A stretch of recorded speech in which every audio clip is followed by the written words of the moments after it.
Hello, and welcome to the first episode of the second season of the Human Rights Defender podcast. My name is Aida Samani, and I'm a legal advisor at Civil Rights Defenders. In this episode, I'll be filling in for my colleague Philip Merrill. On the 29th of November, the world marks the Women Human Rights Defenders Day to highlight women's role in the advancement of human rights on a global level, but also to highlight the fact that while women human rights defenders face the same challenges and threats as their male counterparts for the work that they're doing, they also face additional obstacles on account of their gender.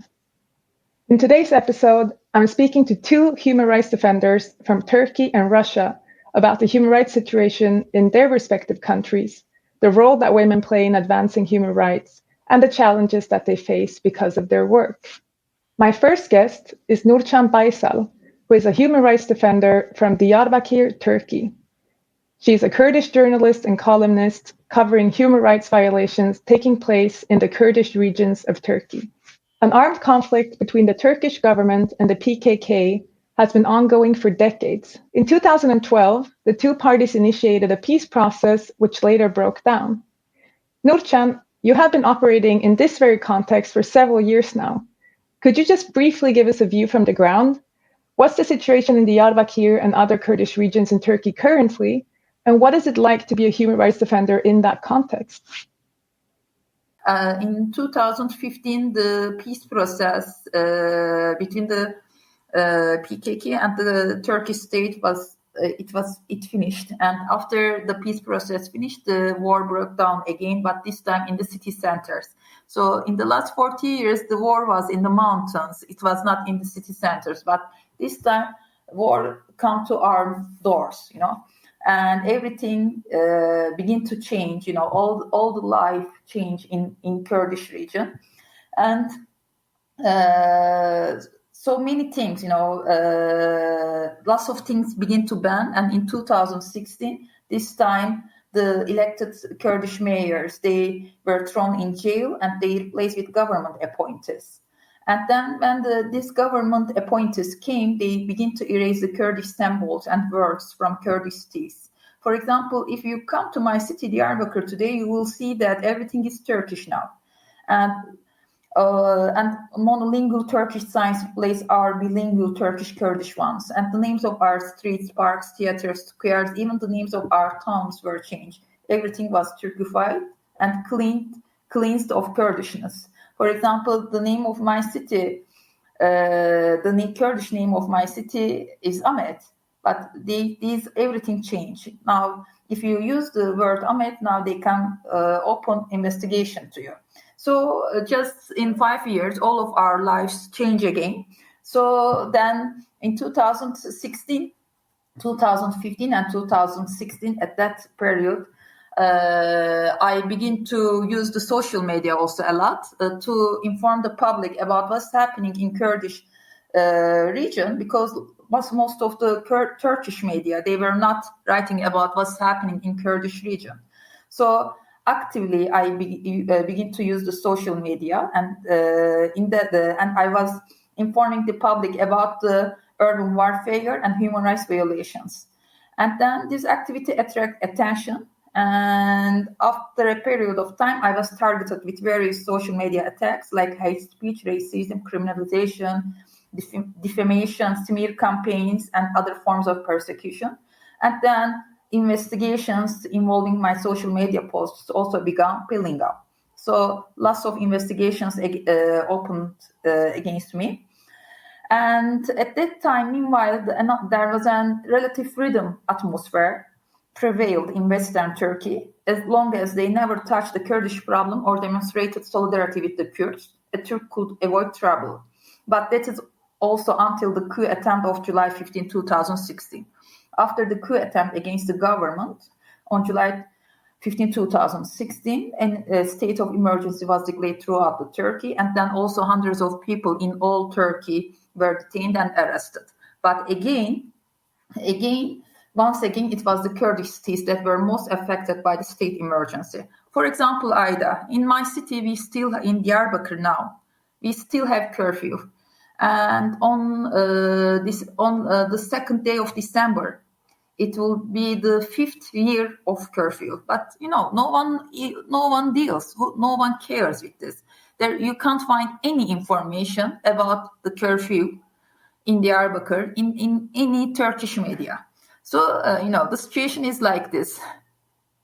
So when you write about these things, so investigations open and lots of detentions, home raids, Thank you, Nurcan. So you described how it has become increasingly dangerous for human rights defenders to operate in Turkey, and particularly so for human rights defenders in the Kurdish regions. But how would you describe the situation for women human rights defenders in Turkey? Would you say that there are any additional measures that target women human rights defenders specifically? Yes, there are. First, defenders as women human rights defenders, we often face additional and different risks and obstacles that are gendered, intersectional, and shaped by gender stereotypes. And for example, I take more attack, and one of the main thing is that I'm woman, I know it, and I'm highly visible and challenging those in power and exposing issues. But what they are trying to do to women human rights defenders, firstly, people have ideas, norms about who women are and how women should be and how a human rights defender should be. You understand? And if you are, as a woman, if you are loudly mouthed, you are excluded, even sometimes punished. And you have always greater risks and challenges that men do.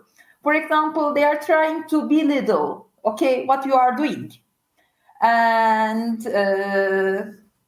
you have non-recognition and lack of valuation for your work because you are woman, And also, it is like that. On one hand, you are fighting for human rights. On the other, you have to defend yourself against a world that don't like you or don't like how you look, where you live, what you believe in, and all these things. Especially if you are a woman human rights defender who work on taboo issues, then even sometimes the society become to judge you because they say that you are a mother, and there are things that in a society, they believe that mothers can do. I always, for example, feel guilt because if I'm asking to myself always if I am not a good mother or not, you understand? Because even your own mother is saying that what you are doing, you have 2 children, because what you are, all this, human rights, struggling for human rights, return to my children as home raids, as trauma, and in the eyes of society, you became a bad mother that don't think about her children. And also, even inside the human rights movement, it is so hard, for a woman human rights defender to be accepted, and also, for women human rights defenders, caring and supporting loved ones, including children, elderly parents, we have all these responsibilities. And it is not easy to, carry all of this. And also, there is just so little in the public domain that truly celebrates and recognizes and values women human rights defenders. So it is hard. For example, I faced when they couldn't deal with my articles, then they began to humiliate me on social media.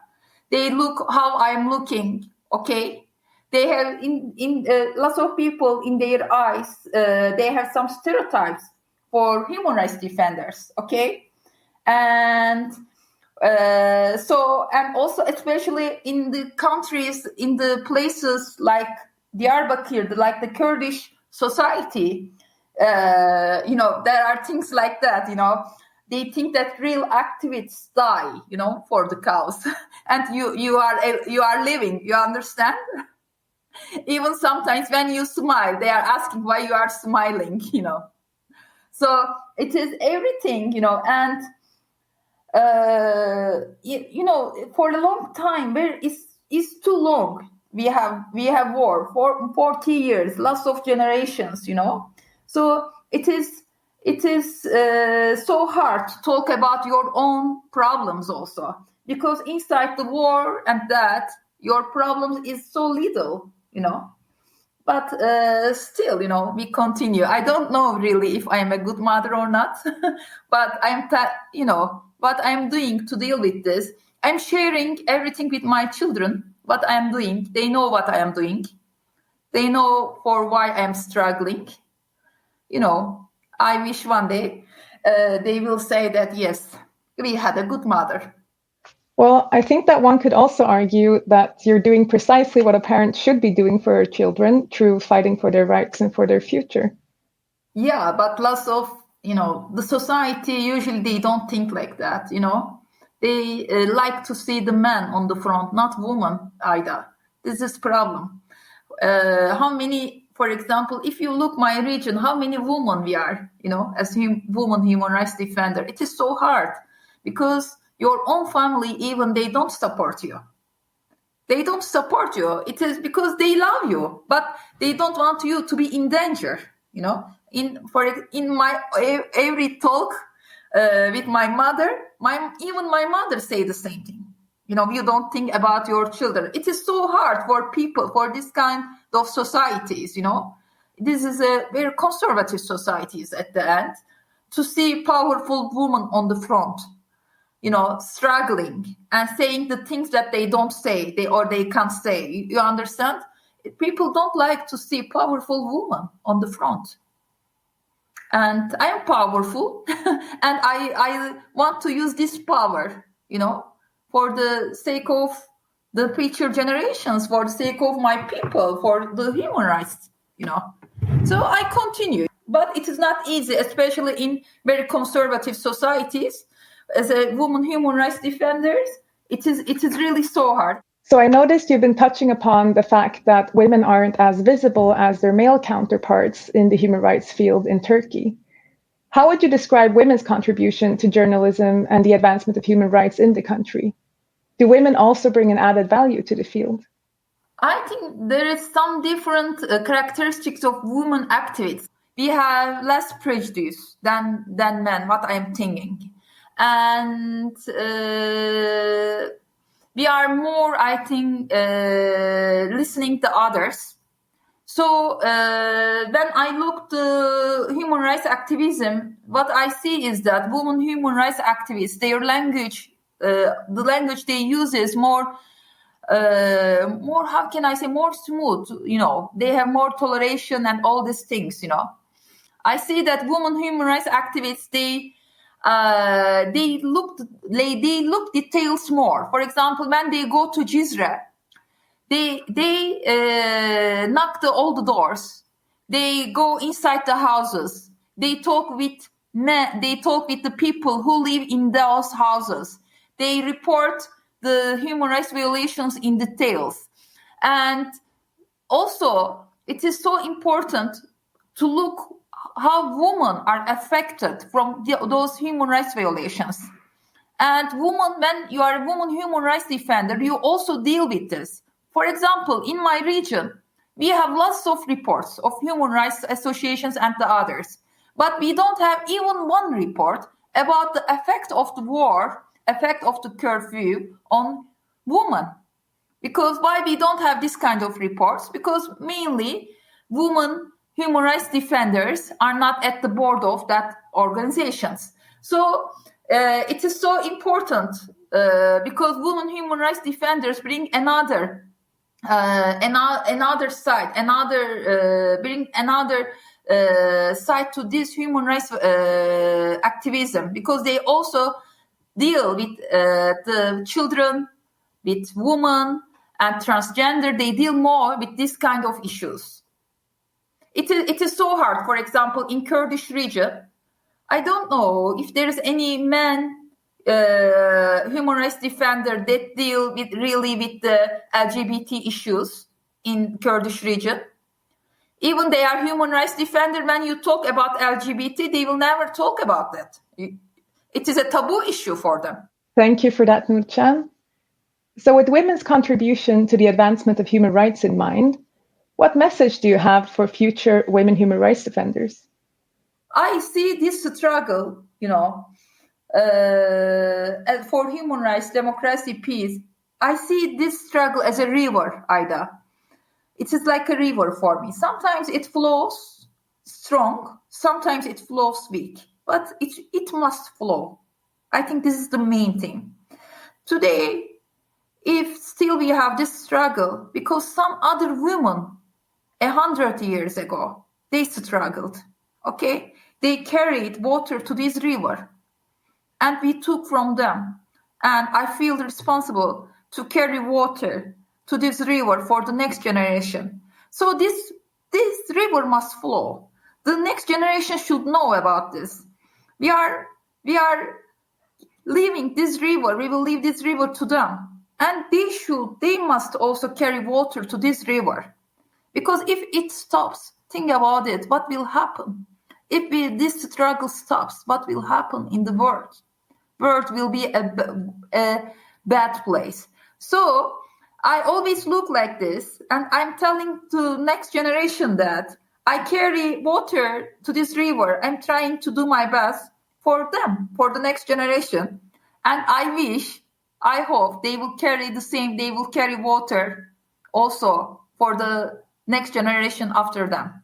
Maybe today this water is not so strong, especially in Kurdish region, maybe in Turkey generally, maybe in the world generally, but still it goes, it flows. I think this is so important. Everyone is contributing, giving another, contributing with different kind of waters, I'm in the field contributing from here. You are in Sweden, you are contributing from there. Everyone is doing this contribution. So I think the main thing is that this river must flow. It's time to move on to our next guest, joining us from Russia. My name is Galina Arapova, and I'm a media lawyer. I'm a director and a senior lawyer at a Russian human rights NGO called Mass Media Defense Center. We are working on freedom of expression issues and promoting freedom of speech, freedom of media, and trying to support journalists, independent journalists, bloggers, media outlets, providing them legal advice, support, representing them in the courts, including on international level. We are representing Russian journalists in the European Court of Human Rights, conducting a lot of training for journalists and other media actors, media lawyers who would like to join us in our fight for freedom for expression in Russia. So we do a lot of work in the field of freedom of media and freedom of expression in general. But mainly we are lawyers and trying to provide our support and professional assistance to those who need that. I'm working in this field for the last 24 years, almost 25. And our organization was established in 1996. And at the meantime, we are probably the only Russian NGO that is specializing on the issue of freedom of expression, specifically providing legal assistance and legal defense to journalists. Thank you, Galina. There are increasing reports about the deteriorating human rights situation in Russia. How would you describe the current human rights situation and the level of media freedom? Yeah, I'm working in this field for quite a long time, and I have to say that lately we experience quite a difficult situation when state demonstrates quite aggressive attitude towards human rights defenders in general, human rights organizations, and civil society even, taking this broadly. And freedom of expression and media freedom and internet freedom is one of those issues which are at the top level of priority in the internal state policy, where government introduces restrictions on almost on a daily basis, whether it's because of political agenda or it's based on personal fears of particular politicians or governmental representatives. It's hard to say, and I don't even want to speculate on this because I'm not a politician. I'm a human rights defender and I'm a lawyer, so I'm just observing this shrinking of civic space in the country, which is a shame, and it creates quite a difficult and hostile atmosphere for human rights defenders and journalists to fulfill their mission and to work freely, speak freely, and continue in the field which you believe, which we all strongly believe it's important for us, for civil society, for the future of our country. So it's quite a difficult situation now for all of us, journalists as our clients and us as human rights defenders and media lawyers. For the last 10 years, we observe everyday increase of restrictions on media freedom, and as I said, the space for civil society, including space for freedom of expression, is shrinking. And first, Russia introduced recriminalized defamation.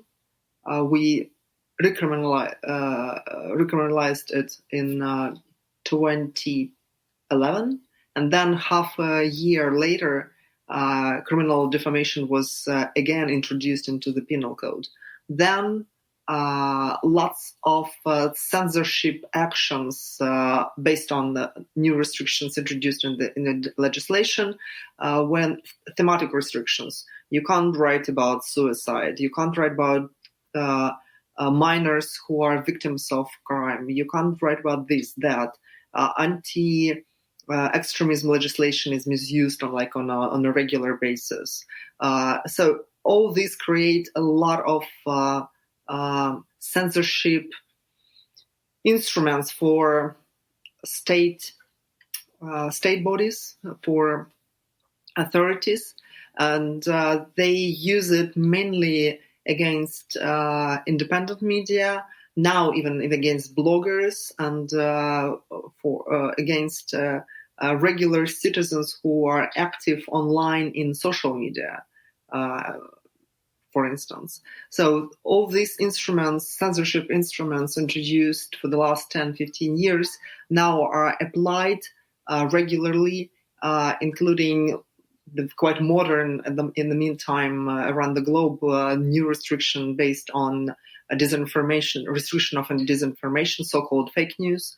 So it's also blasphemy law, it's right to be forgotten, privacy, restrictions on information about people, data protection, personal data protection, all sorts of things. So it's not just classical restrictions which are based on traditional legal interest, such as protection of reputation or privacy or public order. And in order to protect these values, states, of course, can restrict freedom of expression, and it's based on Article 10 of the European Convention on Human Rights. But we, unfortunately, went a lot further than that, and we restrict many other issues, many other topics, which are now banned by the state as such. So media cannot write about many issues that are still continue to remain to be matters of public concern. So last few years have been quite active in this field with new restrictions on internet, which have been introduced by Russian parliament. It's fake news law, first on a minor offense level, then it was criminalized, and this year we introduced criminal liability for fake news, then sovereign internet law, then law which allowed to fine and block publications online for using obscene language, offensive language, criticizing government as such, constitution, state and society, and governmental bodies, which I'm stressing that it's not a question about the classical insult, which is usually used against a particular person whose reputation could be harmed. It's a general using general language, offensive language, in a political discussion, criticizing state and the governmental bodies.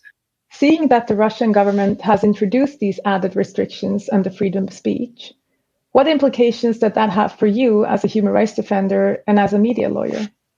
Being a human rights lawyer and human rights defender in Russia now is probably one of the most risky challenge, because quite a number of years ago, Russia introduced concept of foreign agent, for NGOs, foreign agents, believing that all human rights NGOs who receive foreign funds in form of grants and any other charity support, they are by the very fact that they receive foreign funding, they are performing some kind of activity in interest of foreign states and foreign, probably secret services. I don't know how they see us, probably as spies, because foreign agent in Russian language, if you translate that into Russian, it sounds really bad. It's like a foreign spy, like someone who is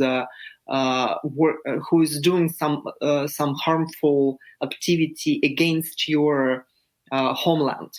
And so if you are taking foreign money and performing political activity, as the law says, you're supposed to be labeled as a foreign agent. And the notion of political activity is so broad, and it was highly criticized by the Council of Europe and Venice Commission.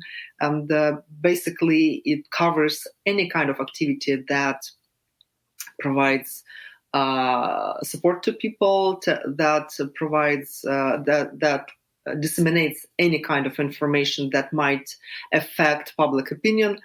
So it's like almost anything. So you can just put under this notion, even, I don't know, university, like library, not only human rights defenders, but in real life, all key human rights defense organizations in Russia have been listed as foreign agents.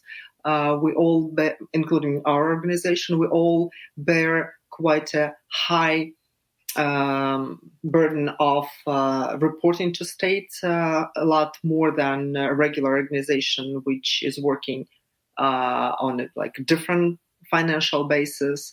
And apart from this, state applies very huge fines, huge, literally, amount of money that foreign agent NGO supposed to pay is enough to bankrupt this organization, and many organizations had to close activity and just drop the whole idea of working in the human rights field. Well, it's clear that journalists and human rights defenders are put under increasing pressure for exercising their freedom of speech and for defending it. Since one of the themes of today's episode is to look closer into the specific challenges that women human rights defenders face, I'm curious about your thoughts about any increased pressure on women human rights defenders in Russia. So in the Swedish context, for example, we're seeing that female journalists are subjected to threats to themselves and their families to a larger extent than their male counterparts. Do you see the same pattern in a Russian context? I wouldn't say that we as female human rights activists and human rights professionals, I would say, that we face some particular discrimination or some problems or challenges in this field. We, for many years, have been accepted and seen by society, professional society, and even by state as experts in our field. And we have a very high level of reputation that we earned working in the field of as media lawyers.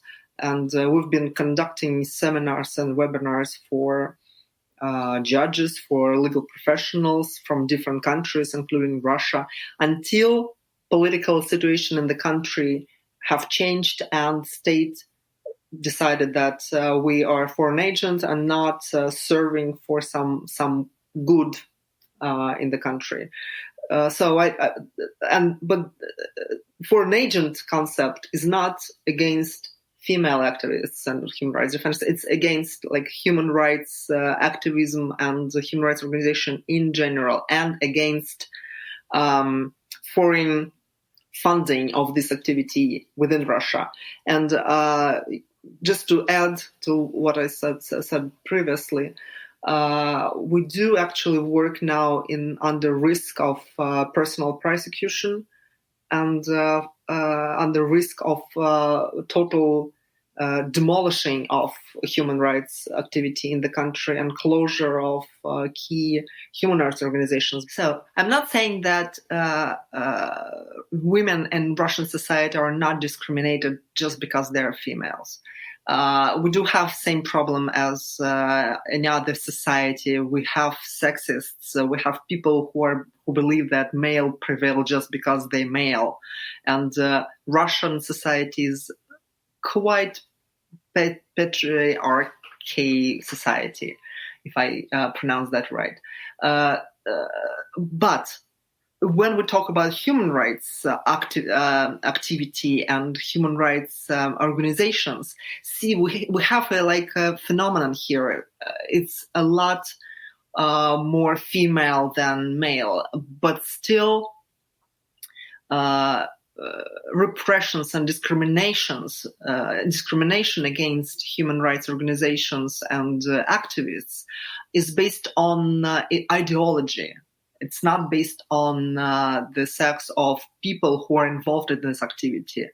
So I can hardly remember a case when a fact of discrimination or harassment against human rights defender was based because she was female. It was based mainly on the attitude loudly delivered presented by state that human rights defenders are enemies in our country. They are foreign agents. They have to, we have to blame them. We have to shame them. They have to pay huge fines. They have to put disclaimer. They have to this. They have to do that. So it's a common approach against the activity, whoever would conduct it, men or women. So it's a larger problem, I would say. But on a general level, sexual harassment and sexual discrimination is a common. It might be a common problem in all professional fields, and whether you're a teacher or a doctor or you are working in some other organization, because we are a society based on understanding that males are stronger, they are more successful, they prevail in a relationship in general. But still, we have certain professions in the country which are mainly female, like teachers, even doctors, in human rights defenders as well. And by the way, journalists. I would say that number of female journalists are a lot larger than male journalists. So we heard Nurcan say earlier that as a woman human rights defender, it's common that your actions are questioned on account of you being a woman and a mother, even by fellow human rights defenders or by your own family. Do you share that experience? I wouldn't say that this is the same situation in Russia, and Russian female human rights defenders or journalists would face some pressure from a family or friends or colleagues just because they are engaged in such not female or weird or not supported by the state activity. Females, women in Russia are in general are quite socially active, and it was always like that since I remember myself as a child. Even in Soviet time, women in Russia were very active socially, and it's not that this patriarchy traditions in the country are ruling the decision of females, women to become a lawyer or pick another area of activity which is quite public and outspoken and quite require some active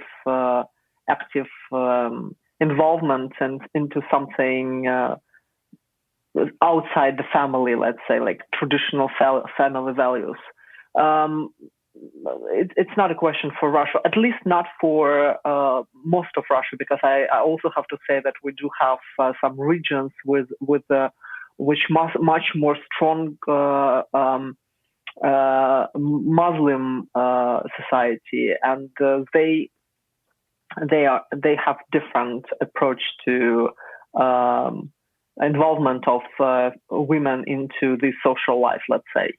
But still, even in these regions, in North Caucasus, namely, women are, again, they can pick their own profession, they can be active if they wish to be so, and family, it's up to them to decide whether they will become a human rights activist and a human rights lawyer or a journalist or just a housewife and have like children and that's about it. We have even though human rights defenders are stigmatized now, we see that many Russian human rights defenders, well-known human rights defenders, respected on an international level and within the country and in their home regions. They are females. Many of my fellow human rights defenders from different regions, so we are very often comment situation in our professional field to federal media and international media. I myself, for instance, are expert in the Council of Europe and involved in one of the thematic groups on hate speech in the meantime. And I was before the era of human rights NGOs, foreign agents, and this new approach in civil society. We've been quite respected professionally by governmental agents, and we've been involved in quite on a different level in an activity of public chambers and as experts on governmental and legislative level. So it was not a matter of whether you a woman or a man. If you are professional, if you are expert in your professional field, that's what matters.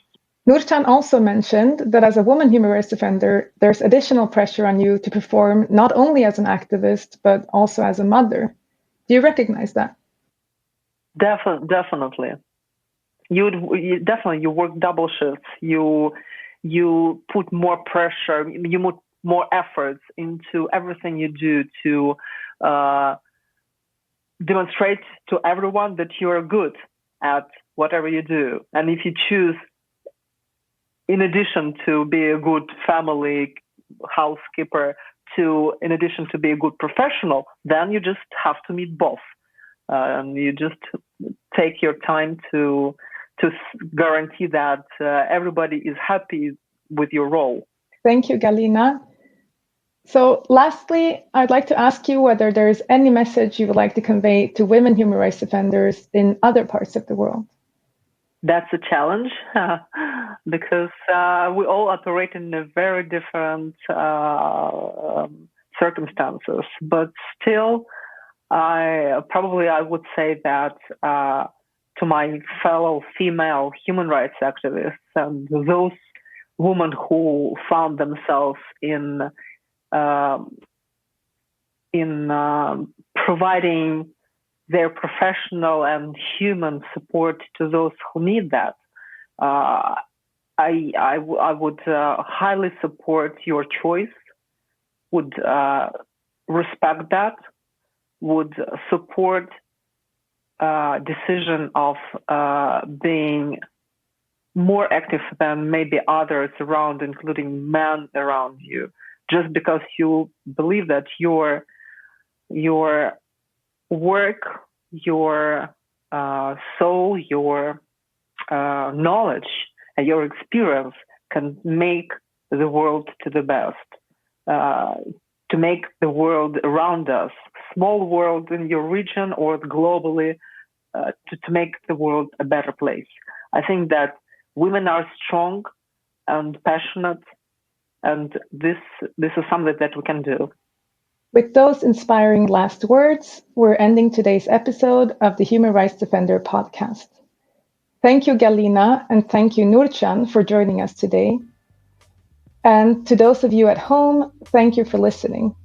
For more information about civil rights defenders' work, please follow our website and our social media channels.